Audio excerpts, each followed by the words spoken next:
নমস্কার, দেখছেন talk to Bangla. আমি অভিষেক রয়েছে আপনাদের সাথে। এই মুহূর্তে যে খবর নিয়ে উপস্থিত হয়েছি, সুপ্রিম কোর্টে বড় সড় ধাক্কা খেতে হলো কিন্তু কেন্দ্রীয় সরকারকে। মোদী সরকার তাদের যে ইউজিসি আইন সেটার ওপর সরাসরি স্টে দিল সুপ্রিম কোর্ট, এবং সুপ্রিম কোর্টে এই মুহূর্তে যে ধরনের ঘটনাটা আজকে ঘটলো শুনানির ক্ষেত্রে, অবশ্যই বড় সড় একটা আপডেট। এই মুহূর্তে কেন্দ্রীয় সরকারের মুখ পুড়লো কিন্তু আরো একবার, তার কারণ ইউজিসি ইকুইটি রেগুলেশন অ্যাক্ট যেটা এনেছিল 2026 সালে, সেই অ্যাক্টটার উপর সম্পূর্ণভাবে সুপ্রিম কোর্টের প্রধান বিচারপতি জাস্টিস সূর্যকান্ত এবং জয়মাল্য বাগচি জাস্টিস, সেই দুজন অনারেবল জাস্টিসের বেঞ্চ সম্পূর্ণ বিষয়টাকে শোনে এবং শুনে সম্পূর্ণভাবে কিন্তু তাতে স্টে দিয়ে দেয়। এবং অবশ্যই এই মুহূর্তে এটা বড় খবর, তার কারণ গত 48 ঘন্টার বেশি সময় ধরে আমরা দেখেছি যে সারা দেশ জুড়ে ভারতীয় জনতা পার্টির নিজস্ব কার্যকর্তা যারা, তারা উচ্চ বর্ণের যারা কার্যকর্তা, তারা রাস্তায় নেমেছিল নরেন্দ্র মোদীর একদম ছবিতে কালি দেওয়ার থেকে শুরু করে তারা নরেন্দ্র মোদীর পুষ্পপত্তলিকা সেগুলোকে দাহ করছিল। এই ধরনের ঘটনা সারা দেশ থেকে ছবি উঠে আসছিল আপনাদের কাছে, আমরা বারংবার প্রতিবেদন পেশ করেছি।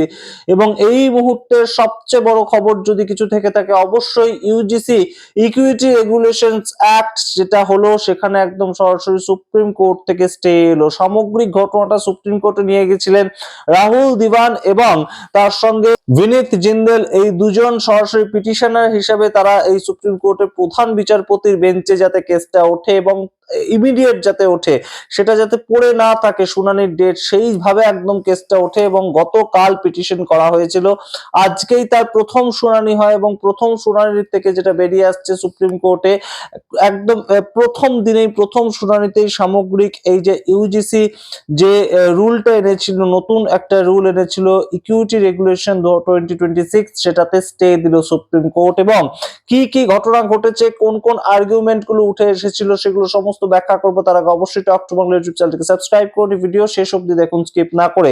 ইউজিসির এই যে নতুন রেগুলেশন অ্যাক্ট, সেটা কি ছিল আপনাদের যদি মনে না থাকে, নতুন রেগুলেশনে বলা হয়েছিল এসসি এবং এসটি তাদের সঙ্গে ওবিসি সম্প্রদায়ের যে ছাত্রছাত্রীরা, তাদেরকেও একই সেলের মধ্যে আওতাভুক্ত করতে হবে এবং তার বিনিময়ে তারা যেটা করতে পারবে, এসসি এসটি ছাত্রছাত্রী তাদের উপর যে নিপীড়নটা হতো, তারা একটা সেলের কাছে গিয়ে আবেদন জানাতে পারতো যে আমাদের ওপর অত্যাচার হচ্ছে, এবং সাবর্ণ গোত্রীয় বা উচ্চ গোত্রীয় ছাত্রছাত্রীরা সেই কাজটা করছে। বা কিন্তু এখন থেকে নতুন যে রেগুলেশন এলো, সেই রেগুলেশন ওয়াইজ ওবিসি ছাত্রছাত্রী তারাও কিন্তু এই যে সেলটার মধ্যে তাদের সামগ্রিকভাবে যা দাবি দেওয়া, তাদের উপর অত্যাচার হলে সেগুলোকে নিয়ে সরাসরি অভিযোগ জানাতে পারে। এবারে মূল জায়গাটা একদম সুপ্রিম কোর্টের প্রধান বিচারপতি জাস্টিস সূর্যকান্ত এবং তার সঙ্গে জাস্টিস জয়মাল্য বাগচি, তারা প্রথমেই সম্পূর্ণ বিষয়টা শোনে এবং তাদের বক্তব্য অনুযায়ী যে এই মুহূর্তে সারা দেশে একটা ব্যাপক প্রভাব পড়েছে এবং এই জনমানসে যে ব্যাপক প্রভাবটা পড়েছে, সাবর্ণ গোত্রীয় সমাজে যে ব্যাপক প্রভাব পড়েছে, সেই প্রভাবের জন্য কিন্তু কোনো মতেই এটাকে লাঘু করা যাবে না, বরঞ্চ তাদের পক্ষ থেকে বলা হয়েছে ইমিডিয়েটলি স্টে দিয়ে দেওয়া হলো। প্রধান বিচারপতি জাস্টিস সূর্যকান্ত এবং জয়মাল্য বাগচি, তাদের পক্ষ থেকে বলা হয় যে 2012 সালের যে নিয়ম ছিল, সেই নিয়ম অনুযায়ী চলবে সম্পূর্ণ বিষয়টা। 2012 সালে যে এসসি এসটি সেল তৈরি করা হয়েছিল, সেই অনুযায়ী কাজটা করা হচ্ছিল এত বছর ধরে বিভিন্ন কলেজ বিশ্ববিদ্যালয়ে, সেই অনুযায়ী চলবে। এবং সেক্ষেত্রে ইন্দিরা জয়সিং, যিনি প্রথম থেকে এই বিষয়টার সপক্ষে ছিলেন, তিনি এই মুহূর্তে বলেন যে তাহলে যদি এই মুহূর্তে স্টে দিয়ে দেওয়া হয় এই নতুন রেগুলেশনে, তাহলে সেই ক্ষেত্রে পরবর্তীতে ছাত্রছাত্রীর অভিযোগটা কোথায় জানাবে, অভিযোগ জানানোর জায়গাটা তাদের কি থাকবে।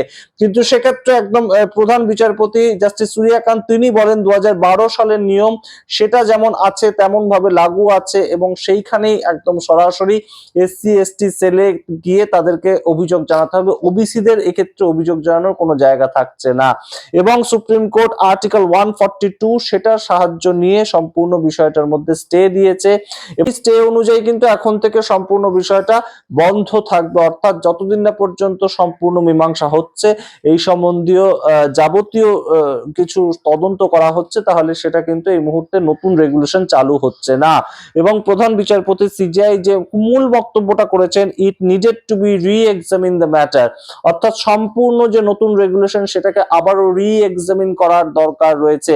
তা না হলে এই মুহূর্তে কোনোভাবেই কিন্তু বিষয়টাকে কার্যকর করা সম্ভব নয়। তার কারণ সারা দেশে ছাত্রছাত্রীদের মধ্যে সাবর্ণ গোত্রীয় ছাত্রছাত্রী, ব্রাহ্মণ সমাজের ছাত্রছাত্রী কিংবা জেনারেল কাস্ট যারা, তাদের উপর একটা বিরূপ প্রভাব পড়েছে এবং তাদের মন্তব্য যেটা এই মুহূর্তে সবচেয়ে গুরুত্বপূর্ণ, যে এরা তো আমাদেরকে ফাঁসিয়ে দেবে, এরা বা ওবিসি ছাত্রছাত্রীরা আমাদেরকে যে কোনো ধরনের অভিযোগে এনে মিথ্যে অভিযোগ করেও আমাদেরকে ফাঁসিয়ে দেবে। তার কারণ মিথ্যে অভিযোগ করলেও এখন নতুন রেগুলেশন ওয়াইজ তার বিরুদ্ধে আর কোনো ধরনের কোনো ব্যবস্থা নেওয়া হবে না। আগে যে 2012 সালের রেগুলেশনটা ছিল তাতে মিথ্যে অভিযোগ যদি কেউ করতো এবং সেটা যদি প্রমাণ হতো যে সে মিথ্যে অভিযোগ করছে, তাহলে কিন্তু তার বিরুদ্ধে ব্যবস্থা নেওয়ার একটা জায়গা থাকতো, কিন্তু এই মুহূর্তে আর কোনো ধরনের কোনো ব্যবস্থা নেওয়ার জায়গা থাকছে না।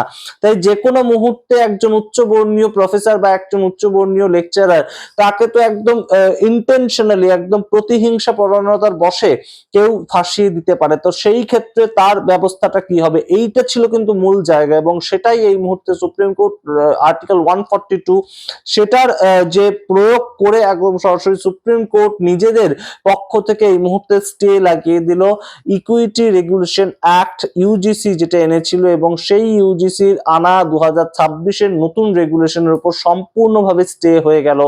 এখন থেকে আবারও পুরনো যে রেগুলেশন সেটা কার্যকর হবে। এসসি এসটি ক্যান্ডিডেট যারা আছে তারা তাদের উপর নিপীড়ন হলে, অত্যাচার হলে অবশ্যই গিয়ে তারা অভিযোগ জানাতে পারবে, কিন্তু অভিযোগ যদি মূল প্রমাণিত হয়, মিথ্যে প্রমাণিত হয়, তাহলে কিন্তু তারাও কিন্তু তাদের বিরুদ্ধে গিয়ে সরাসরি অ্যাকশন নিতে পারবে। এই বিষয়টাও কিন্তু থাকছে কোথাও গিয়ে। এই মুহূর্তে বহু আন্দোলন হওয়ার পরে সুপ্রিম কোর্টে বিষয়টা গেল এবং প্রধান বিচারপতি জাস্টিস সূর্যকান্ত শুনলেন সম্পূর্ণ বিষয়টা, এবং তার ভিত্তিতে এই মুহূর্তে জাস্টিস সূর্যকান্ত এবং তার সঙ্গে জয়মাল্য বাগচি তাদের বেঞ্চ সম্পূর্ণ কিন্তু কেন্দ্রীয় সরকারের বিরুদ্ধে দাঁড়িয়ে একটা সিদ্ধান্ত নিল, যেটা কিন্তু অবশ্যই নজিরবিহীন। আমরা দেখতে পেয়েছি জাস্টিস সঞ্জয় খান্না যখন থেকে ছিলেন প্রধান বিচারপতি, তারপর জাস্টিস BR গাওয়াই এলেন, এবং তার পরবর্তীতে জাস্টিস সূর্যকান্ত, তা কিন্তু একই পদ্ধতিতে কেন্দ্রীয় সরকারের বিরোধিতা করতে কেউ পিছপা হচ্ছেন না। অবশ্যই সম্পূর্ণটা আপনাদেরকে জানালাম, আপনাদের মতামত দেখার অপেক্ষায় রইলাম। দেখতে থাকুন টক টু বাংলা। অবশ্যই টক টু বাংলা ইউটিউব চ্যানেলটিকে সাবস্ক্রাইব করতে ভুলবেন না। ধন্যবাদ।